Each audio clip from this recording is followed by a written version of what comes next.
Friends అందరికీ నమస్కారం అండి. ఇప్పుడే అందిన వార్త కాంగ్రెస్‌కు ఎమ్మెల్యే త్వరలో రాజీనామా అంటూ లేటెస్ట్ అప్డేట్ అయితే రావడం జరిగిందండి. సో, అందుకు సంబంధించినటువంటి కంప్లీట్ ఇన్ఫర్మేషన్ అనేది వీడియోలో తెలుసుకుందామండి.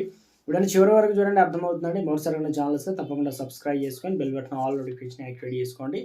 ప్రభుత్వం నుంచి వచ్చే లేటెస్ట్ అప్డేట్ అందరికంటే ముందుగానే అందించడం జరుగుతుంది. అదేవిధంగా లైక్ చేయడం మర్చిపోతున్నారని దయచేసి లైక్ చేయండి. ఇక లేట్ చేయకుండా వీడియోలోకి అయితే వెళ్ళిపోదామండి మనం. అల్లు అర్జున్ అరెస్టు వ్యవహారంలో మరో కొత్త ట్విస్ట్ తెర మీదకి వస్తుంది. అల్లు అర్జున్ సినీ ప్రముఖులు రాజకీయ పార్టీని తప్పుపట్టాయి. అయితే చట్టం ముందు అందరూ ఒకటేనని, ఒక మహిళ ప్రాణాలు కోల్పోవడం, ఆమె కుమారుడు ఆసుపత్రిలో చికిత్స పొందుతున్న విషయాన్ని ప్రభుత్వంలోని ముఖ్యులు గుర్తు చేస్తున్నారు. ఈ సమయంలోనే అల్లు అర్జున్ మామ కంచర్ల చంద్రశేఖర్ రెడ్డి కాంగ్రెస్ను వీడుతున్నట్లు ప్రచారం తెరపైకి అయితే వచ్చిందనమాట. బన్నీ అరెస్టుతో మనస్తాపం. ఇక అల్లు అర్జున్ మామ కాంగ్రెస్లో కొనసాగుతున్నారు.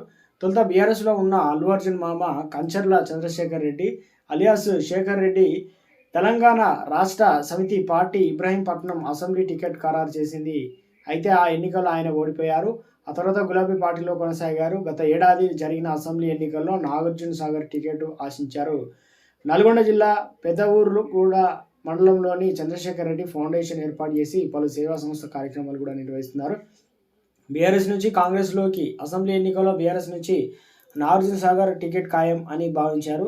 తన గెలుపు కోసం బన్నీ ప్రచారం చేస్తాడని కూడా ప్రకటించారు.